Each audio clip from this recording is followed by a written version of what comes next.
Turci tých dňoch naveľko dopatrajú pošatú paprigu u plastenikoch, veľi nocujú pri nich, merkujúci na mraz. Najväčšie teraz bude zo paprigu. Začúvať, keď počína schodiť, bo obecujú mrazy.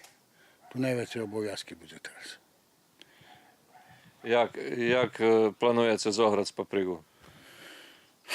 Máme tak volaný topi na butan i to ti, jak se volajú, na butan, co kotlíky keď će variti, a položíme s butanom. A da co bude i na struji, verovatno. Tu najmenší plastenik, co máme, tu mám položiť 2 grejalici, to nejdujú, to je. Bo teraz, keď nezačúvaš, keď nebudeš mať nič. A toho roku planiram posadziť 5 solti.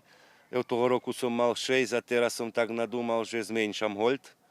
Zato, že problem bude i zo zradnú snagu.